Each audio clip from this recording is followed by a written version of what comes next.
manhaj, nizam, aturan yang diajarkan oleh Islam, bagaimana membangun ummah, baik dari dalam keluarga terkecil umat itu sendiri, termasuk diantaranya membangun lebih luas daripada itu, membangun ummah secara berjamaah, khususnya dalam menghadapi tantangan orang-orang musyrikin, orang-orang kafirin, bahkan orang-orang munafikin.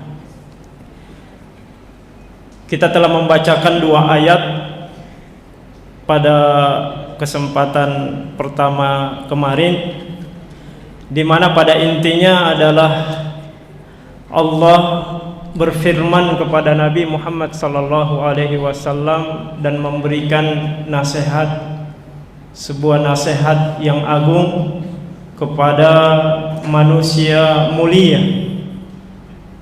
nasihat yang keluar dari Allah Rabbul Alamin kepada manusia mulia Nabi kita Muhammad sallallahu alaihi wasallam, berupa nasihat terbaik, yaitu takwa. Sehingga nasihat takwa ini adalah nasihat yang kita sangat butuhkan. Jangankan kita manusia biasa, sangat jauh derajat kita dengan Nabi kita Muhammad SAW, maka tentu kita sangat membutuhkan nasihat-nasihat takwa ini. Allah memerintahkan kepada nabinya untuk bertakwa, ya ayuhan nabi taqillah. Kemudian setelah itu Allah memerintahkan untuk atau melarang mengikuti perintah ajakan orang-orang musyrikin, wala tuti'il kafirin. Allah melarang untuk mengikuti orang-orang kafir, orang-orang musyrik. Di sisi yang lain, setelah itu adalah Allah memerintahkan nabinya Muhammad sallallahu alaihi wasallam untuk mengikuti wahyu yang diturunkan kepadanya. Wattabi' ma yuha ilaik, dan ikutilah apa yang Allah wahyukan kepadamu wahai Muhammad. Ada larangan dan ada perintah. Ini juga bagian dari ketakwaan. Bagian dari ketakwaan itu sendiri menjalankan perintah Allah dan menjauhi larangannya. Kemudian memasuki ayat ketiga, untuk menyempurnakan perintah dan larangan. Ketika manusia berupaya memaksimalkan ketakwaannya, Allah berfirman, wa tawakkal 'ala Allah wa kafa billahi wakila. Setelah Allah memerintahkan dan melarang sesuatu kepada nabinya Muhammad sallallahu alaihi wasallam, Allah memerintahkan kepada beliau dan kita semuanya, setelah berikhtiar, berusaha, langkah selanjutnya adalah bertawakal. Bertawakal atas segala yang kita usahakan. Wa tawakkal 'ala Allah, dan bertakwalah kepada Allah. Wa kafa billahi wakila, dan cukuplah bagi Allah wakil bagi kita orang-orang yang beriman. Jamaah sekalian, di antara tadabbur daripada ayat ketiga ini, di sini dikatakan, ya, makna daripada tawakal itu adalah tafwidul amri ilaihi. Ketika segala sesuatunya kita pulangkan hanya kepada Allah. Kita sudah berusaha, kita sudah berikhtiar, hasilnya kita serahkan kepada Allah. Itu makna tawakal. Tafwidul amri ilaihi, menyerahkan segala sesuatunya kepada Allah Subhanahu wa taala, wasidqul i'timadi alaihi, dan dibarengi dengan kepercayaan, bukan hanya menyerahkan segala sesuatunya kepada Allah, tapi kita percaya bahwa Allah lah yang mengatur segalanya. Itu makna tawakal yang sesungguhnya. Kita serahkan kepada Allah dan sekaligus kita percaya, sehingga kita i'timad, ya, sehingga kita menyandarkan diri kita dan tidak mengharapkan kecuali kepada Allah. Termasuk diantaranya wasiqatu bihi, percaya dengan sungguh-sungguh bahwa apa yang ditentukan oleh Allah itulah yang terbaik. Nah, kalau tawakal ini sudah kita miliki, maka insya Allah hidup kita akan tenang. Inilah rahasia kenapa orang-orang mukmin itu bagaimanapun kondisinya, termasuk di perang Ahzab yang nanti akan dijelaskan bagaimana kondisi yang mencekam ketika kaum muslimin dikepung di Madinah dengan segala penjuru. Iya. Mereka hanya berupaya berikhtiar menggali parit. Belum lagi ada musuh dalam selimut, orang-orang munafikin dan orang-orang Yahudi yang menusuk dari belakang. Tetapi tawakal ini membuat kaum muslimin di samping terus berikhtiar, ya, ada rasa percaya. Ada rasa percaya bahwa Allah akan menolong.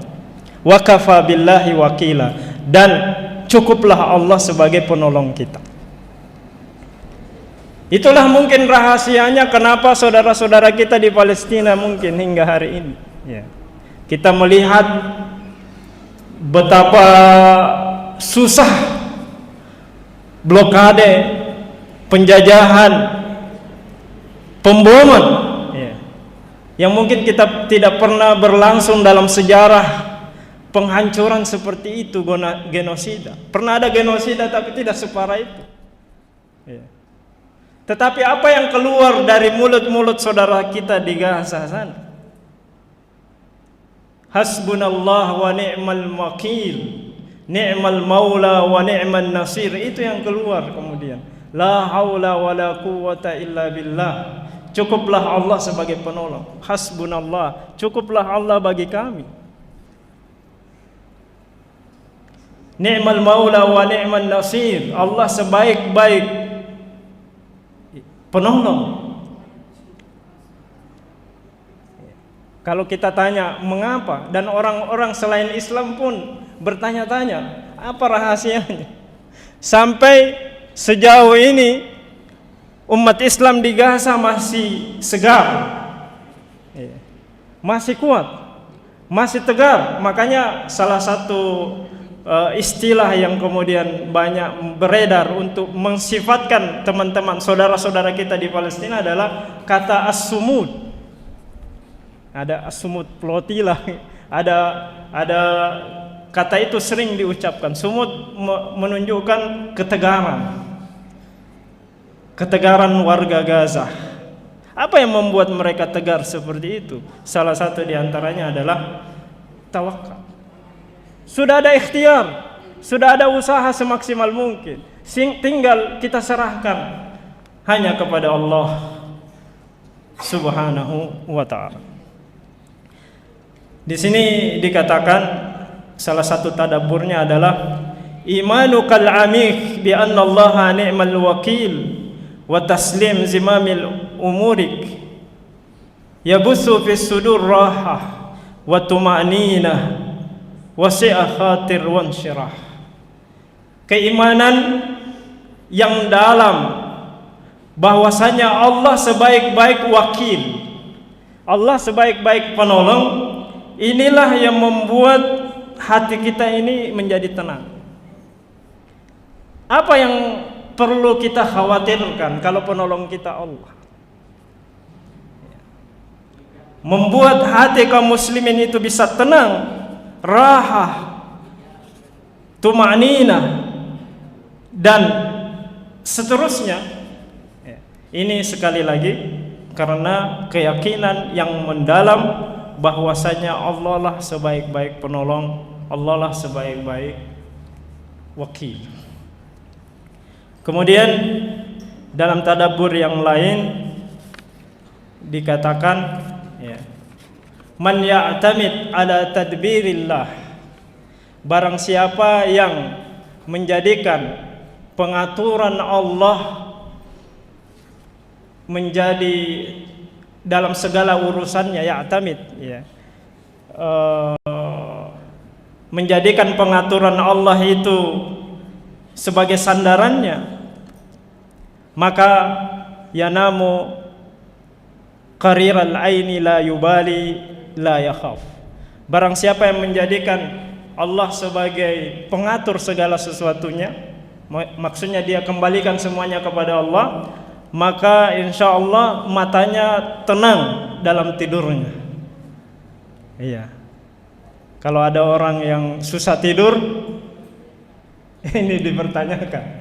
Iya. Berarti masih banyak pikirannya. Perlu ditambahkan lagi rasa tawakal ini.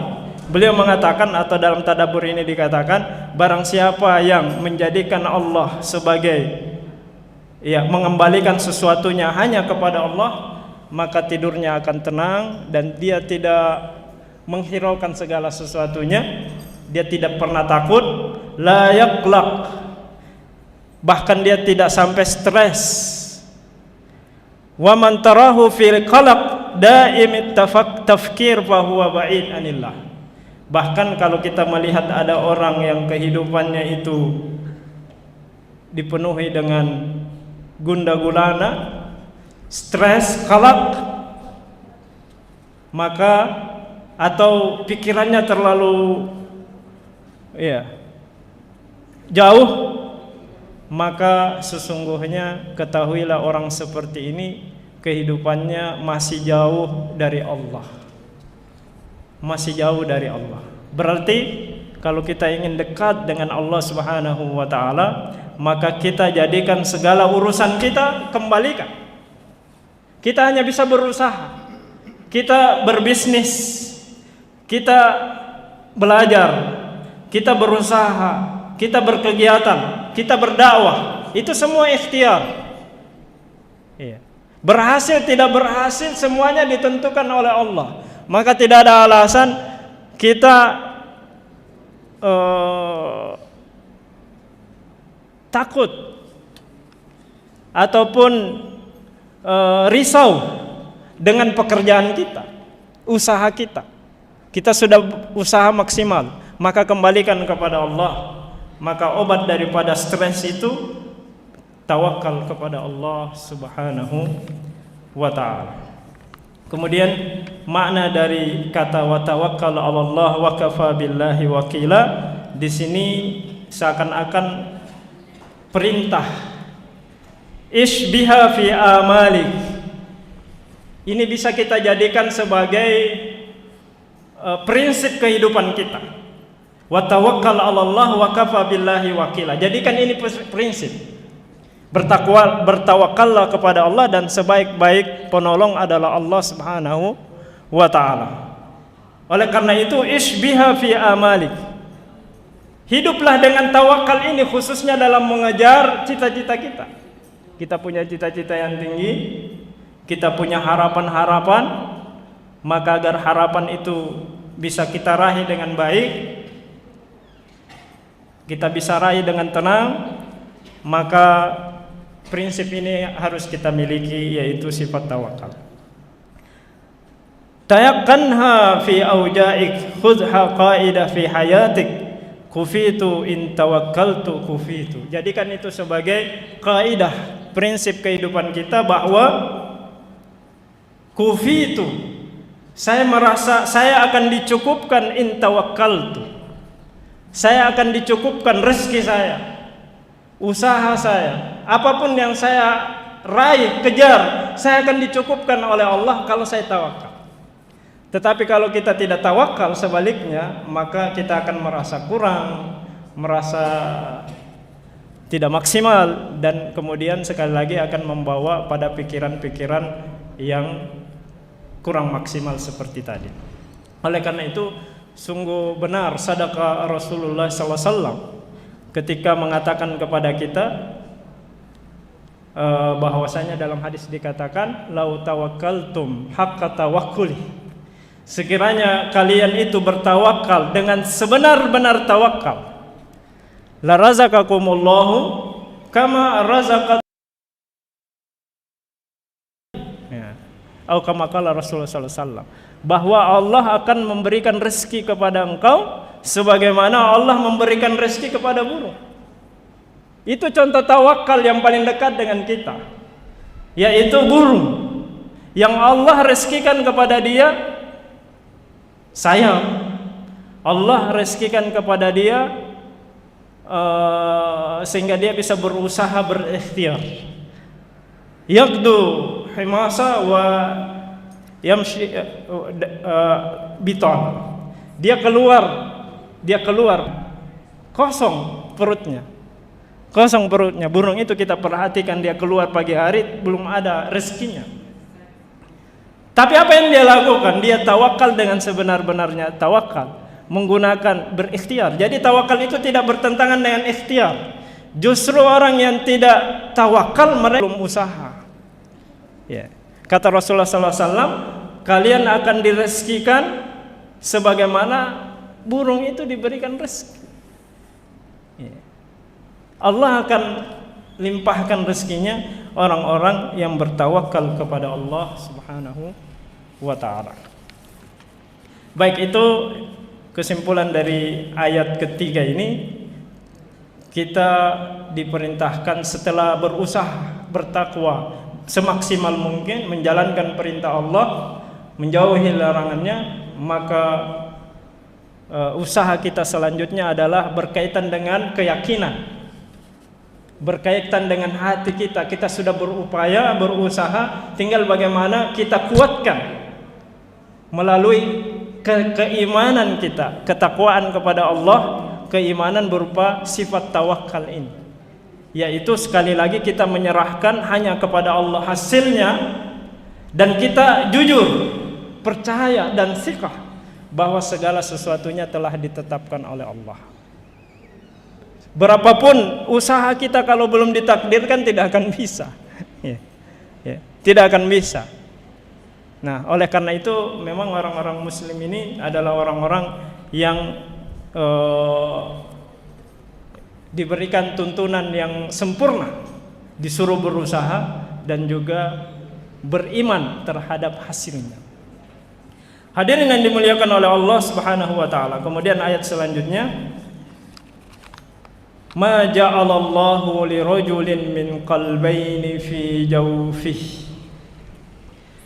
Tidaklah Allah menjadikan seorang lelaki itu dua hati dalam satu rongga, maksudnya dalam dadanya dua hati. Tidak mungkin, kata Allah. Ma ja'alallahu lirajulin min qalbayni fi jawfihi. Tidak mungkin Allah ciptakan dua hati dalam satu tubuh.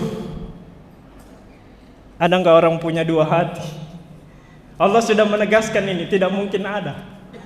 Nah, ini bisa dikaitkan dengan ilmu pengetahuan atau pengetahuan medis. Apakah memang betul manusia itu tidak ada yang punya dua hati? Ya, kita sebagai orang mukmin harus percaya. Allah sudah menegaskan, ma ja'alallahu lirajulin min qalbayni fi jawfi. Yang menarik, di akhir tadabbur ini dikatakan, qila anna man min hadha min i'jazil Qur'an wa dhalika li anna al-qalbayni qad yajtami'ani fil mar'ah faqat indal hamal. Jadi di sini disebutkan lafaz rajul. Rojul yaitu laki-laki. Walaupun maksudnya semua manusia. Dikatakan rojul di sini laki-laki sebagai perwakilan saja. Ya, bahwasanya tidak mungkin seorang laki-laki itu ada hatinya dua. Termasuk perempuan sebenarnya maksudnya ini.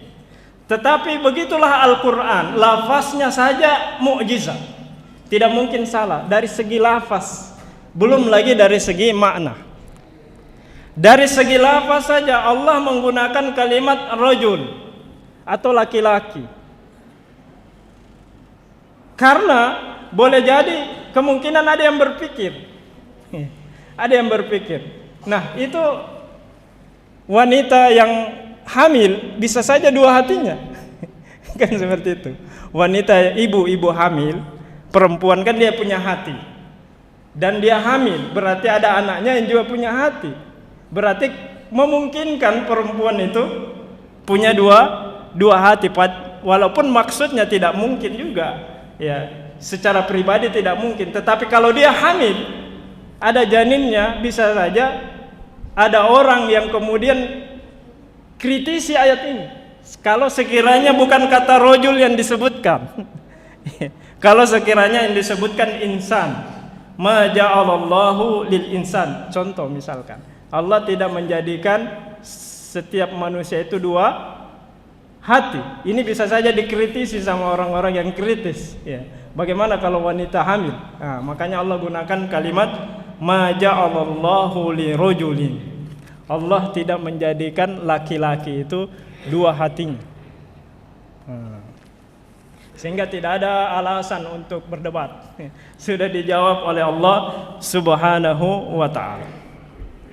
Tetapi apa maksud daripada ayat ini? Allah tidak menjadikan pada seorang laki-laki atau seorang manusia dua hatinya. Ya, kita baca tadabburnya. Laka qalbun wahid faj'al i'timadaka 'ala Allah ala wahid. Nah, ini ada kaitannya dengan ayat sebelumnya. Ketika Allah mengatakan wa tawakkal 'ala Allah, bertawakkallah kepada Allah, hanya kepada Allah, dan sebaik-baik wakilan adalah Allah. Mengatakan Allah tidak menjadikan hati seorang laki-laki itu dua. Ya. Maksudnya bahwa hati itu hanya akan memilih, ya, hanya akan memilih kepada satu, ya, kepada satu. Ketika Allah menciptakan hati itu satu, maka jadikanlah hati kita itu yang satu ini hanya bersandar kepada Al-Wahid, hanya bersandar kepada Allah yang Ahad, yang satu. Ya. Karena tidak mungkin hati ini dua, fisiknya maupun rasanya, maknanya, fisiknya atau zatnya hati itu tidak mungkin dua. Termasuk diantaranya adalah kecenderungannya. Ya. Kecenderungannya, tidak mungkin hati itu cenderung kepada Allah di satu waktu, lalu dia juga cenderung kepada syaitan misalkan. Ada maksiat, cenderung kepada ketaatan di waktu yang sama dia juga cenderung kepada maksiat, tidak mungkin. Iya, tidak mungkin hati itu. Zahir mungkin, seperti orang-orang munafik. Orang-orang munafik penampakannya mukmin, saleh, tapi hatinya ingkar. Nah, hati ini tidak mungkin mendua. Ma ja'alallahu li rajulin min qalbayni fi jawfi. Tidak mungkin hati itu Allah ciptakan dua, baik dua fisiknya, dua rasanya. Kalau dia hanya cinta kepada Allah, berarti dia benci kepada syaitan. Tidak mungkin dua-duanya dicampur adukkan. Ya. Kalau dia hanya bertawakal kepada Allah, maka dia tidak bertawakal kepada makhluknya. Ya. Sehingga jadikanlah hati ini yang hanya satu, ya, yang kecenderungannya juga hanya satu, maka kita arahkan untuk cenderung kepada yang maha satu. yaitu Allah Azza wa Jalla.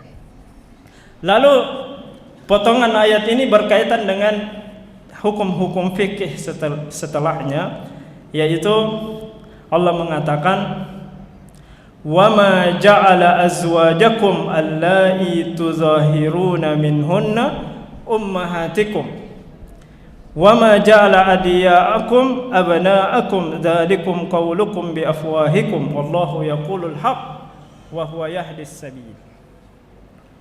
Bahwasanya Allah tidak menjadikan istri-istri kalian yang kalian perlakukan zihar kepada mereka, bahwasanya mereka itu adalah ibu-ibu kalian. Tidak mungkin. Allah tidak akan mungkin setuju dengan itu. Jadi ada perkara fikih khususnya muasyarah zaujiyah, pergaulan suami istri, yang kita kenal dengan zihar. Zihar itu berasal dari kata zahara. Zahara artinya pundak. Ini kebiasaan orang jahiliyah. Orang jahiliyah itu ketika terjadi cekcok dengan istrinya, dia tidak talak juga. Dia tidak talak, tetapi pisah ranjang, dan ditambah lagi dengan sumpah. Anti kadhahri ummi, begitu kira-kira lafaznya. Ketika dia bersumpah bahwa engkau, istrinya maksudnya, engkau itu seperti pundak ibuku. Maksudnya istrinya itu disejajarkan dengan ibunya, bahwasanya ibunya tidak mungkin dia gauli.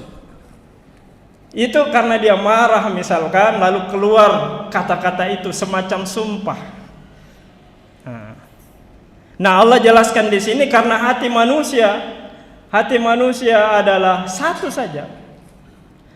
Maka Allah juga tidak setuju, Allah tidak menjadikan bahwa istri-istri kalian itu adalah ibu-ibu kalian, tidak mungkin.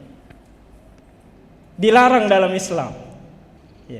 Ketika seseorang menzihar istrinya, kita diperintahkan untuk mempergauli istri dengan baik. Kalau ada masalah, jangan sampai zihar. Kalaupun sampai zihar, apa hukumnya? Nah, di dalam surah Al-Mujadalah juz ke-28 di situ diterangkan hukumnya. Ketika seorang menzihar istrinya, lalu kemudian dia bersumpah seperti itu, lalu dia tarik katanya, lalu dia gauli istrinya, maka dia harus bayar kafarat. Kafaratnya apa? Memerdekakan budak. Dia tidak bisa menyentuh istrinya sampai dia memerdekakan budak, atau kalau tidak mampu maka berpuasa 2 bulan berturut-turut. Atau kalau tidak mampu memberikan makan 60 miskin. Itu kafaratnya. Nah, Allah sebutkan contoh daripada bahwa hati itu tidak mungkin mendua, termasuk diantaranya bahwa istri itu tidak mungkin kita anggap sebagai ibu. Kalau istri-istri ya ibu-ibu. Ibu kita hormati, istri kita gauli. Nah, seperti itu maksudnya. Ma ja'ala azwajakum allai tuzahiruna minhunna ummahatikum. Kemudian permasalahan kedua adalah wa ma ja'ala adiyaakum abnaakum. Dan Allah juga tidak menjadikan adiyaakum, panggilan-panggilan kalian berupa anak-anak angkat yang kalian nasabkan kepada orang tua pada diri kalian, itu tidak diperkenankan untuk dianggap sebagai anak berupa nasab. Ini sama kaitannya dengan zihar tadi, bahwa hukum mengangkat anak kemudian sandarkan namanya dengan nasabnya, sebagaimana yang juga dilakukan oleh Nabi Muhammad SAW ketika belum turun syariat ini. Dari dulu diperbolehkan. Bahkan Nabi Muhammad SAW mengangkat sahabat Zaid bin Haritha sebagai anak angkat, bahkan disebut sebagai Zaid ibni Muhammad. Nah, ini yang dilarang oleh Allah.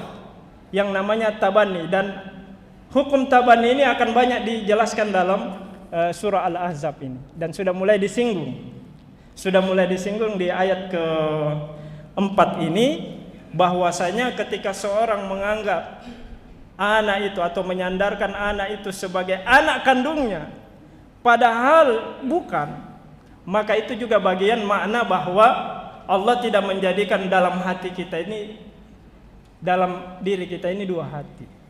Tidak mungkin anak atau bapak orang lain kita jadikan bapak, atau tidak mungkin anak menyandarkan bapaknya kepada orang lain bukan bapak aslinya. Sehingga jelas bahwa anak angkat sebenarnya bermasalah.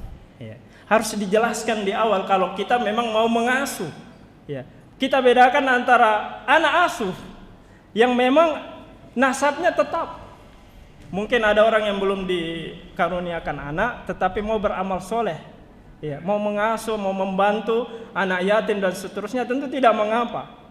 Silahkan mengasuh, tetapi kalau diangkat sebagai anak kemudian disandarkan dengan namanya, akan banyak sesuatu hal di belakang itu. Belum masalah warisan.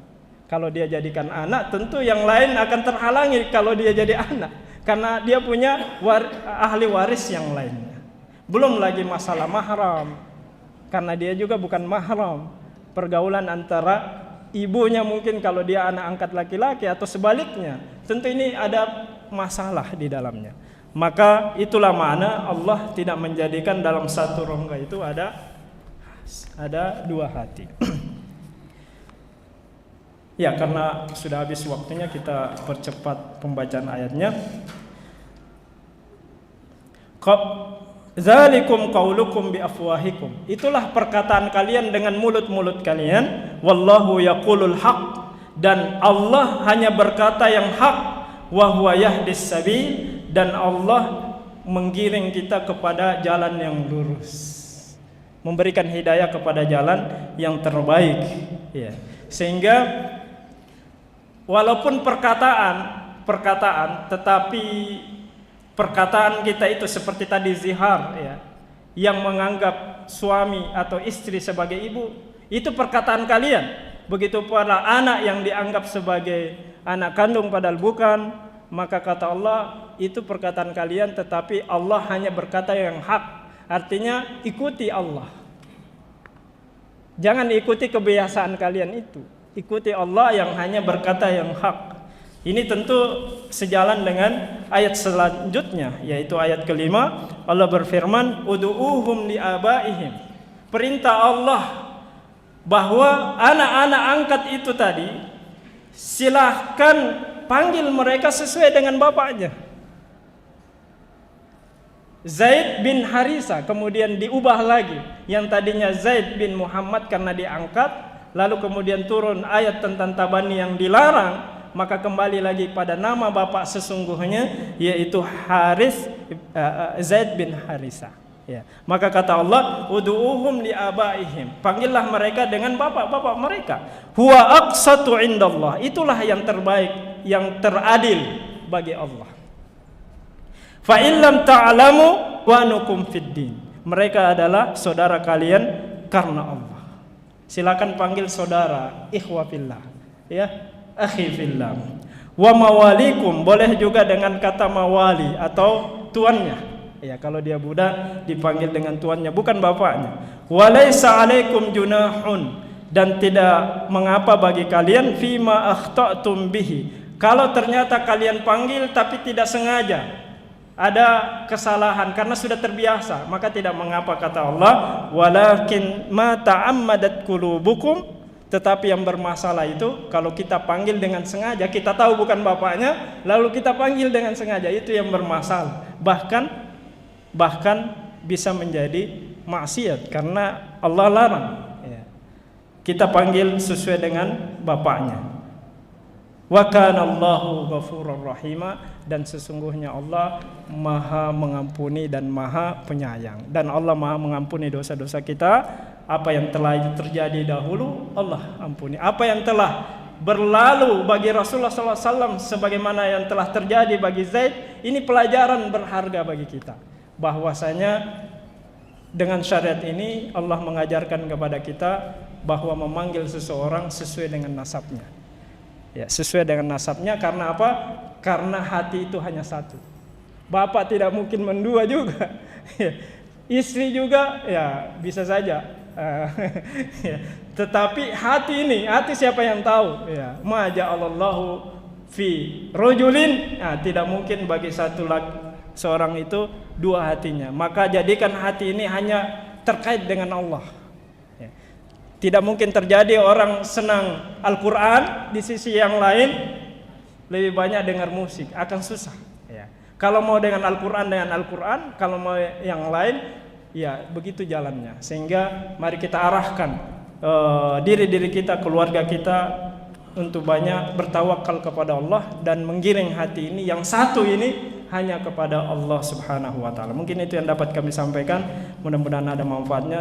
Syukran atas segala perhatiannya. Subhanakallahumma bihamdik asyhadu an la ilaha illa anta astaghfiruka wa atubu ilaik. Sallallahu ala nabiyina Muhammad wa ala alihi washabbihi wasallam. Wa akhiru da'wana alhamdulillahi rabbil alamin. Wassalamu alaikum warahmatullahi wabarakatuh.